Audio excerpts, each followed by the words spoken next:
साथियों नमस्कार।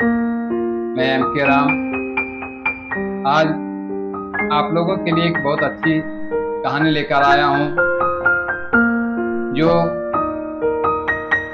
शिक्षाप्रद और प्रेरणादायक कहानी है। कहानी इस प्रकार है कि 5 मेढक थे जो पांचों दोस्त थे। जंगल में पांचों घूम रहे थे। अचानक 5 में से 3 मेढक एक बड़ा सा कुआं में गिर जाता है। वे तीनों मेढक जो कुआं के नीचे गिरा हुआ था वह काफी प्रयास करता है बाहर निकलने के लिए, लेकिन तीनों असफल हो जाता है। और जो 2 शेष मेढक कुआं के ऊपर था वो दोनों तीनों मेढक द्वारा किए गए जा रहे प्रयास को देख रहे थे। तब ऊपर दोनों मेढकों ने कहा, भाई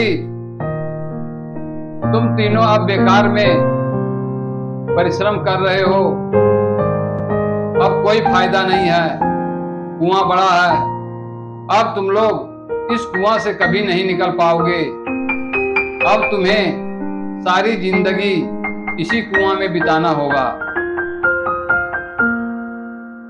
फिर भी तीनों मेढक आपस में बाहर निकलने के लिए प्रयास कर रहे थे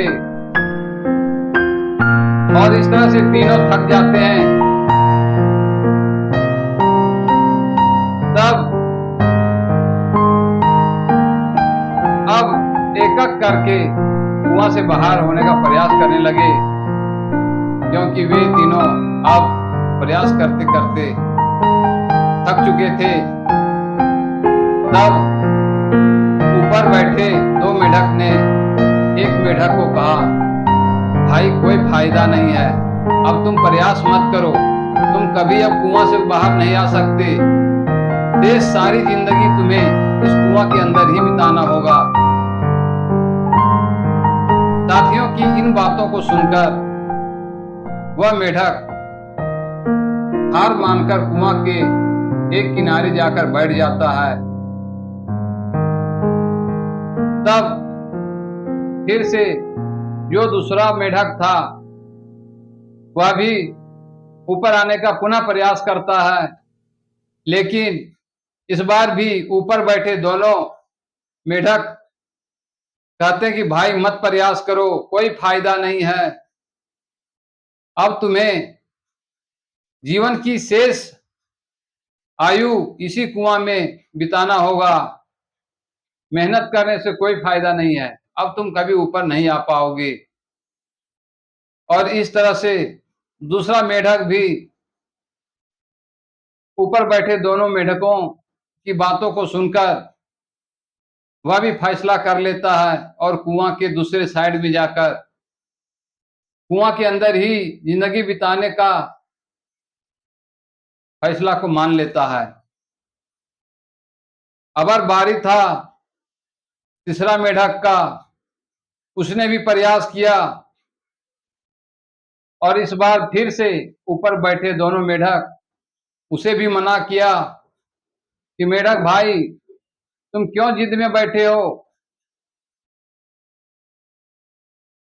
जब दोनों मेढक ने मान लिया कि बाहर नहीं निकल पाएंगे और थक हार कर वह दोनों कुआं के एक किनारे दिशा में बैठ गया, तो तुम झूठ मूठ में क्यों थक रहे हो, क्यों परिश्रम कर रहे हो, मत परिश्रम करो, मत थको, मत मेहनत करो, अब शेष जिंदगी तुम्हें इसी कुआं में ही बिताना होगा। लेकिन वह तीसरा मेढक इन दोनों का बातों को नहीं माना और वह प्रयास करते रहा और इस तरह से अंत में वह तीसरा मेढक कुआं से बाहर आ जाता है। साथियों, आश्चर्य की बात यह है कि वह तीसरा मेढक कुआं के बाहर आया कैसे। सच्चाई यही था साथियों कि वह तीसरा मेढक बहरा था, जिस कारण से यह तीसरा मेढक ऊपर बैठे दोनों मेढकों की बातों को नहीं सुन पाया और इस तरह से वह प्रयास करते रहा और अंत में वह सफल हो गया। साथियों, हम मनुष्यों का भी जिंदगी इसी तरह की है। जब हम कोई प्रयास करना प्रारंभ करते हैं तो लोग आलोचना करते हैं, लोग बोलते हैं तुम सफल नहीं हो पाओगे, यहाँ कड़ी मेहनत की जरूरत है, तुम कड़ी मेहनत नहीं कर पाओगे। और इस तरह से लोग मनोबल को तोड़ते हैं और लोग अपने मुकाम पर सफल नहीं हो पाते हैं। इसलिए साथियों, जब भी कोई कार्य आप करने के लिए ठान लें तो थोड़ा सा बहरा बन जाएं, ताकि आलोचना करने वाले की बातों को आपको सुनाई ना पड़े और जिस लक्ष्य को आप पाने के लिए प्रयासरत रहें उस लक्ष्य को प्राप्त कर लें। क्योंकि आलोचना करने वाले का काम ही होता है आलोचना करना। आप अच्छे काम करेंगे तो भी वह आलोचना करते हैं और कुछ नहीं करते हैं तो भी आप आलोचना के पात्र बनते हैं। तो क्यों ना अच्छा ही कार्य कर लिया जाए। साथियों, कहानी को अपने छोटे बच्चे को जरूर सुनाएं। कहानी अच्छा लगे तो लाइक और कमेंट करें। धन्यवाद।